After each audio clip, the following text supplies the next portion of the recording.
Je suis éducatrice, on travaille dans une unité qui s'appelle la CJC, Consultation Jeunes Consommateurs. Notre boulot en fait c'est d'aller à la rencontre des jeunes de 12 à 25 ans et de leur proposer des ateliers sur l'adolescence et tout ce qui concerne les conduites à risque à l'adolescence. À l'adolescence, on fait comme les copains. Je pense que les personnes qui font ça, c'est surtout les personnes qui sont seules. C'est bien de s'inspirer de chaque personne pour pouvoir créer sa propre personnalité. Les parents font aussi comme les boutons quand ils regardent les informations. Le fait d'être tout le temps dans un groupe, ça peut nous amener à faire des choses qu'on n'aurait peut-être pas fait seul et qui peuvent nous porter préjudice. Si tu fais une bêtise à plusieurs, c'est plus amusant qu'une bêtise tout seul. Il faut être soi-même, il ne faut pas faire comme les autres. Être en groupe, ça nous donne du courage des fois.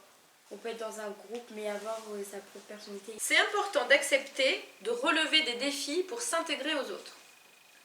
Si on ne fait pas de défis, ben on ne pourra pas, genre on va être tout le temps une plante verte, on va rien faire dans notre vie, on va être à deux tensions. D'accord, c'est bien de faire des défis entre potes et tout, tant que ça va pas plus loin, genre il y a des limites. À quoi sert le défi? Ça nous trouve des jeux amusants. Si on te demande un défi pour s'intégrer à un groupe, ça veut dire qu'il t'apprécie pas comme t'es. Faut voir tes limites, voir où jusqu'à tu peux aller sans déranger les autres. Je pense qu'on devrait plus s'intéresser à son caractère, tout ça, à s'il est sensible, tout ça, plutôt qu'est-ce qu'il va faire, qu'est-ce qu'il ne peut pas faire en fait. Est-ce que c'est facile de dire non?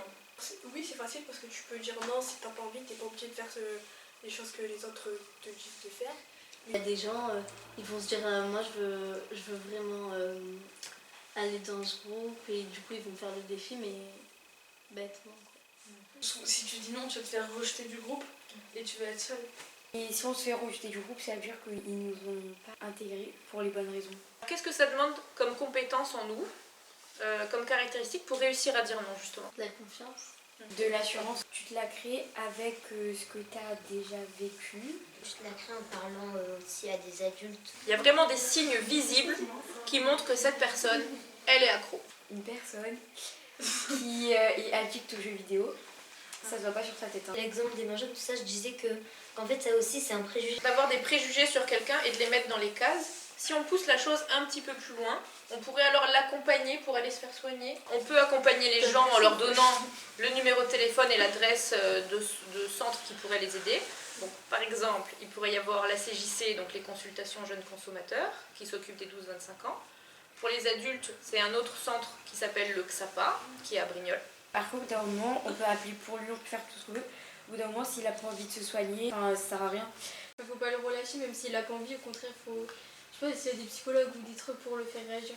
Au début, ça peut être de la consommation de plaisir, pour faire comme tout le monde, pour tester, pour essayer de savoir l'effet que ça fait, parce qu'on est curieux, parce qu'on veut faire partie d'un groupe, parce qu'à un moment ça va pas, et puis hop, je sais que ce produit, peut-être qu'il va me faire un bon effet. Et puis après, le problème, c'est que ça devient tellement un besoin qu'il n'y a plus de plaisir. On peut commencer à parler d'addiction parce que petit à petit, cette idée-là d'aller courir pour prendre ce produit, ça va occuper tout son temps, tout son esprit. Et donc ça va avoir un impact sur sa vie personnelle, sur son rapport avec ses parents, ses amis, sa famille, sur son boulot, sur ses résultats à l'école, sur son sommeil. Toutes les personnes qui arrivent, c'est comme si elles avaient une plaie sur le bras. Sauf qu'à un moment, cette plaie elle a été tellement douloureuse qu'ils n'ont pas pu avancer à vif. Ils ont mis un pansement dessus.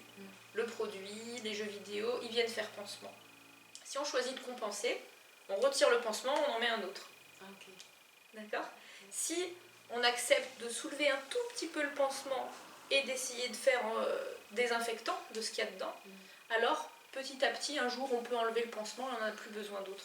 C'est là tout l'enjeu en fait, du travail qu'on fait, qui peut être plus ou moins long selon la gravité de la plaie, la profondeur et le moment aussi où la personne est prête ou pas à soulever ce pansement.